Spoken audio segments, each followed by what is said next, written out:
Todo mundo fala que você tem que encontrar o seu propósito, como se fosse um baú de tesouro escondido. E se você não achar, a sua vida vai ser um fracasso. Mas deixa eu te falar, essa pressa toda ela é um veneno. A urgência de encontrar o sentido da vida pode ser justamente o que está te roubando o próprio sentido da vida. Pensa bem, você está vivendo, respirando, comendo um pedaço de bolo que nem eu. Mas a sua cabeça ela tá longe, pensando, meu Deus, e se eu nunca descobri o porquê eu existo? Faz sentido, vai. Mas é como estar num restaurante com a mesa cheia de comida e ficar com fome porque você tá preocupado com o cardápio do mês que vem. Você esquece de aproveitar o agora. Nietzsche dizia que quem tem um porquê enfrenta qualquer como. O problema é que a internet transformou essa frase numa corrida maluca. Todo mundo quer achar um porquê antes mesmo de aprender a viver o como. E aí nasce a síndrome do coelho da Alice no País das Maravilhas, correndo com o relógio na mão, atrasado para uma reunião que nem sequer foi marcada.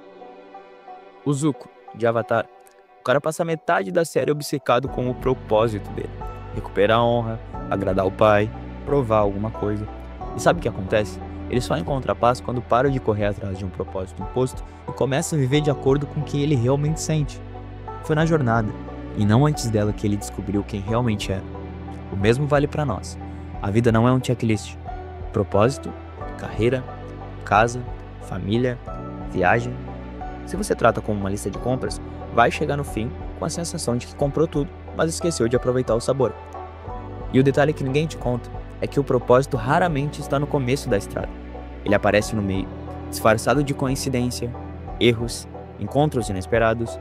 Você acha que está indo para um lugar, mas no caminho descobre que o verdadeiro destino era outro. E olha só que curioso, os filósofos que mais falaram de propósito também falaram de paciência. Sêneca, por exemplo, dizia que apressa-te lentamente.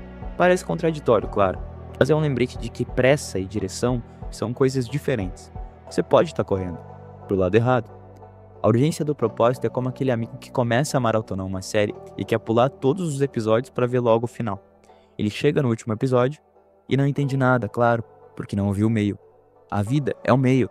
O propósito não é um troféu no fim. É a história que você está construindo agora, mesmo sem perceber. Em One Piece, o Luffy quer encontrar o One Piece, beleza. Mas repara, 90% da história é sobre as viagens, as amizades, as tretas no caminho. O tesouro é só um detalhe. E a nossa vida é a mesma coisa. Propósito pode até existir, mas ele não é a parte mais importante. O caminho até ele molda quem você é e muitas vezes muda até o que você achava que queria no começo. A sociedade te vende essa ideia de que sem um propósito você está perdido. Mas às vezes estar perdido é justamente o que te dá espaço para descobrir coisas novas. O andarilho que não tem destino pode ver paisagens que o apressado nunca vai notar. Bonito, né? O problema da urgência é que ela rouba a espontaneidade. Você começa a viver como se cada segundo fosse uma corrida contra um cronômetro invisível. E viver assim é como tentar ouvir uma música acelerada no 3x do YouTube.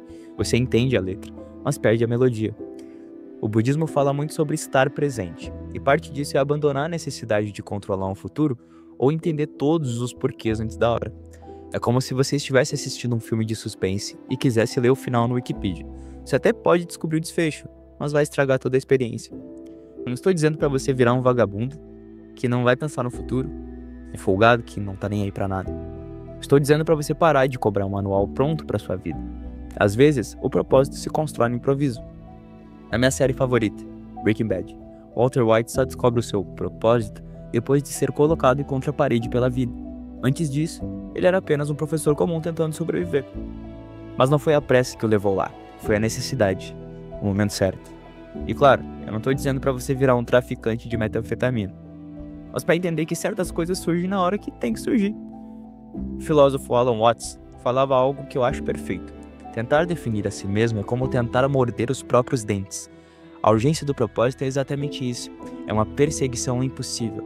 Você está tentando alcançar algo que, por natureza, só se revela no processo. Mas então, qual seria a alternativa? Simples. Viva o agora como se fosse o propósito.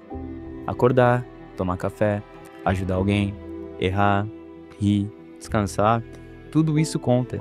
Se amanhã aparecer um propósito, claro, ótimo. Mas também, se não aparecer, bom, ótimo também. Você não precisa estar em guerra contra o tempo para ter uma vida significativa, porque o verdadeiro propósito raramente é encontrado na largada. Ele nasce no caminho, cresce com as suas escolhas e se revela nos lugares onde você menos espera. Se a sua vida fosse um anime, você seria o protagonista que todo mundo acha que tem uma missão épica, mas que no fundo só quer curtir a jornada. E não tem nada de errado nisso. No fim das contas, o propósito pode até existir, mas ele não tem pressa. A natureza leva milhões de anos para transformar um carvão em diamante. E você acha mesmo que vai encontrar o seu sentido de vida numa segunda-feira qualquer, entre um e-mail e outro? Schopenhauer dizia que a vida oscila como um pêndulo entre a dor e o tédio. E adivinha, a obsessão por encontrar o propósito encaixa nos dois. Quando você acha que não tem um propósito, sente dor. Quando acha que já sabe o propósito, fica entediado. Por isso, talvez o segredo seja não levar o propósito tão a sério.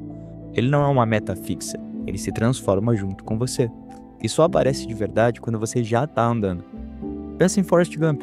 O cara não tinha um grande plano de vida. Não estava correndo atrás de um sentido épico. Ele simplesmente vivia. Ajudava pessoas, corria quando dava vontade e no final construiu uma vida cheia de momentos significativos. O propósito dele nasceu no próprio ato de viver. O propósito não é um endereço no Google Maps. Ele é mais como um pôr do sol.